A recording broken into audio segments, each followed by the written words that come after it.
अस्सलाम वालेकुम, मैं हूँ डॉक्टर नज़ाहत निगार। आज हम बात करेंगे कि कुछ लोगों को बार-बार मीठा खाने का दिल क्यों करता है और इसका हल क्या है। एक बात तो ये है कि हमारी कंडीशनिंग जो है वो इस तरह हुई हुई है कि हम मीठा खाने के आदी हैं। बच्चे को सबसे पहला जो जायका सिखाया जाता है वो अक्सर मीठा है।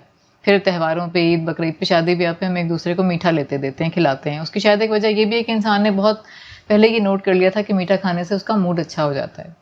और इसकी वजह ये है कि मीठा जब हमारे टेस्ट बड्स को लगता है, चखते हैं हम, तो हमारे दिमाग के अंदर डोपामाइन रिलीज़ होता है, सेरोटोनिन का लेवल बढ़ जाता है जो कि हैप्पी हार्मोन्स हैं और हमारा मूड अच्छा हो जाता है। और वक्त के साथ बल्कि ये भी होता है कि जितने मीठे से हमारा पहले मूड अच्छा हो रहा था, डोपामाइन जितना आ रहा था, हमें वक्त के साथ ज़्यादा मीठा लेना पड़ता है उतना ही डोपामाइन के लिए, उतना ही मूड अच्छा करने के लिए। इसलिए पहली बात तो ये कि ऐसे लोग जिन्हें बार बार मीठा खाने को दिल चाहता है वो ये कभी ना करें कि वो असली मीठे की जगह जो आर्टिफिशियल स्वीटनर्स हैं उन्हें इस्तेमाल करना शुरू कर दें, क्योंकि वो असली मीठे से भी ज़्यादा मीठे होते हैं और वो उनकी थोड़ी मिकदार बहुत ज़्यादा डोपामाइन ले आएगी और फिर आपको असली मीठा भी जो है वो उतना डोपामाइन नहीं देगा। तो अगर आप छोड़ना चाह रहे हैं तो ये तो बिल्कुल नहीं करना। अच्छा, दूसरी बात ये है कि अगर हमारा ब्लड ग्लूकोज लेवल किसी वजह से लो हो तब भी क्रेविंग आती है। अगर आपने नाश्ता नहीं किया या फिर आप डाइटिंग पे हैं, आप वैसे ही ग़िज़ा बहुत कम ले रहे हैं, तो आपका ब्लड ग्लूकोज लेवल कम होगा। बॉडी को लगेगा, दिमाग को जो कि ग्लूकोज पे चलता है उसे लगेगा कि ईंधन कम है, ग्लूकोज कम है। और दिमाग ने इतने सालों से ये बात सीखी हुई है एवोल्यूशन में कि जिस वक्त ईंधन कम हो, ग्लूकोज कम हो, तो उसका हासिल करने का सबसे अच्छा ज़रिया ये है कि रिफाइंड शुगर्स ले ली जाएँ, आइसक्रीम ले ली जाए, डोनट ले लिया जाए, कुकीज़ ले ली जाए, पेस्ट्री ले ली जाए, तो वो फ़ौरन क्रेविंग पैदा होने लगती है कि ऐसी चीज़ ले लो तो जल्दी से ग्लूकोज लेवल ऊपर चला जाएगा। उसके अलावा ग्लूकोज लेवल आपका इसलिए भी कम हो सकता है कि अगर उसके अंदर स्पाइक्स आ रही हैं, आपका जो ब्लड शुगर लेवल है उसके अंदर स्पाइक्स आ रही हैं। मसलन ये कि आपने नाश्ता प्रॉपर किया नहीं, जूस का एक गिलास लेके आप चले गए। अब जूस के गिलास में 6 से 8 चम्मच चीनी होती है, उससे एकदम शुगर ऊपर गई, ढेर सारी इंसुलिन रिलीज़ हुई, वो एकदम शुगर को नीचे ले आई। तो फिर दिमाग को लगा कि ये तो एकदम से ईंधन तो कम हो गया, तो उसको फिर क्रेविंग आना शुरू हो गई कि लो जी दोबारा से मीठा खाओ। आप ऐसे में कोई आइसक्रीम खा लेंगे, शुगर फिर एकदम से ऊपर जाएगी, वो फिर एकदम से इंसुलिन उसे नीचे ले आएगी। तो ये जो ऊपर नीचे वाला आपका ब्लड शुगर लेवल हो रहा है, इससे भी क्रेविंग्स आती हैं। अच्छा, उसके अलावा आपको क्रेविंग ऐसे में आ सकती है अगर आप स्ट्रेस्ड हैं, क्योंकि जब इंसान स्ट्रेस्ड होता है या किसी वजह से एंग्जाइटी का, डिप्रेशन का शिकार है, बोर्डम का शिकार है, तो उसका जो सेरोटोनिन लेवल है, डोपामिन लेवल है, वो कम होता है। और अगेन ब्रेन को पता है कि डोपामिन सेरोटोनिन बढ़ाने का एक क्विक ज़रिया ये है कि आप मीठा खा लो, ये बढ़ जाएंगे, तो वो क्रेविंग होना शुरू हो जाती है। उसके अलावा अगर आप थके हुए हैं या ये कि आपकी नींद पूरी नहीं हुई और आप थकावट महसूस कर रहे हैं, तो ऐसे में भी दिमाग यही सिग्नल देगा कि शायद इसकी वजह ये है कि एनर्जी नहीं है बॉडी में, तो क्यों ना रिफाइंड शुगर्स दे दी जाएँ और एकदम से एनर्जी का बूस्ट हो जाएगा और सब मामला हल हो जाएगा। तो ऐसे में भी क्रेविंग आने लगती है। अब इसका हल क्या किया जाए? आपने अपने ब्लड ग्लूकोज लेवल को स्टेबलाइज्ड रखना है। सबसे पहले तो नाश्ता बहुत अच्छा कीजिए, बैलेंस डाइट होनी चाहिए और उसके अंदर प्रोटीन भी होनी चाहिए, क्योंकि कई दफ़ा इन लोगों को क्रेविंग इसलिए भी आ रही होती है कि प्रोटीन नहीं होती नाश्ते में, तो उन्हें सारा दिन अगर प्रोटीन की मिकदार पूरी ना हो तो बॉडी जो है वो लगातार क्रेव करती रहती है, कुछ ना कुछ खाता रहता है इंसान जब तक कि प्रोटीन की मिकदार पूरी ना हो जाए। तो आपने प्रोटीन लेनी है, कोशिश ये करें कि आप 1 या 2 अंडे ले लें। और अगर आपको कोलेस्ट्रॉल का प्रॉब्लम नहीं है तो उसमें आप ये कर सकते हैं कि 2 चम्मच आप गरी का तेल या 2 चम्मच मक्खन के साथ ले सकते हैं, या फिर आप जैतून के तेल के साथ तो ले ही सकते हैं। उससे ये होगा कि आपको उसकी वजह से भी सारा दिन क्रेविंग नहीं आएगी और आपका ब्लड ग्लूकोज लेवल भी अच्छा रहेगा। फिर आपने अपने मील स्किप नहीं करने, मील ज़रूर लेने, क्योंकि अदरवाइज़ भी आपका ब्लड ग्लूकोज लेवल लो होगा तो आपको क्रेविंग आएगी।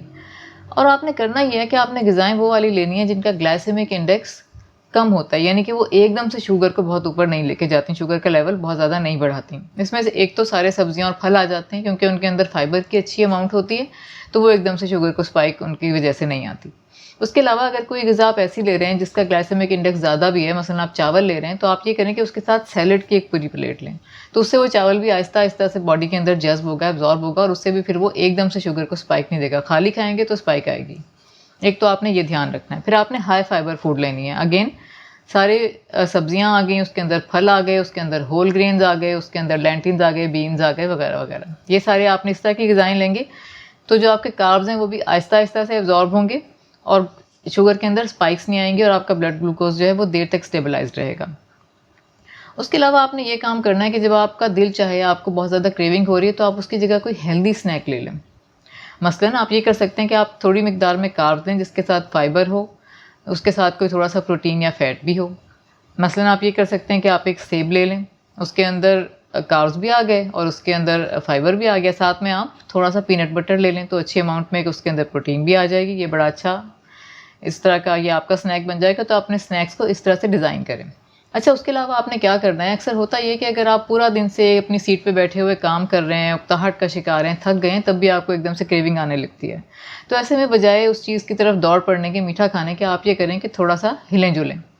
आप ऐसा करें कि छोटी-सी वॉक पे निकल जाएँ 5-10 मिनट के लिए, या फिर अगर आपके ऑफ़िस में सीढ़ियाँ हैं, कई फ्लोर्स हैं, तो सीढ़ियाँ चढ़ें-उतरें, किसी दूसरे तीसरे मंजिल पे जाके किसी दोस्त से जाके बातें कर लें। तो ऐसे भी ये होगा कि आपकी जो एकदम से क्रेविंग आई थी वो दब जाएगी। उसके अलावा आप ये कर सकते हैं कि आप पानी पी के देखें जिस वक़्त आपको क्रेविंग आ रही है, क्योंकि कई दफ़ा ये होता है कि जब आप डिहाइड्रेशन का शिकार होते हैं तो सिग्नल आपको ये चला जाता है, आपको एहसास ऐसे होता है कि आपको कुछ मीठा खाने को दिल चाह रहा है, लेकिन असल में वो आपको प्यास लग रही होती है, आप पानी पीते हैं तो वो क्रेविंग ख़त्म हो जाती है।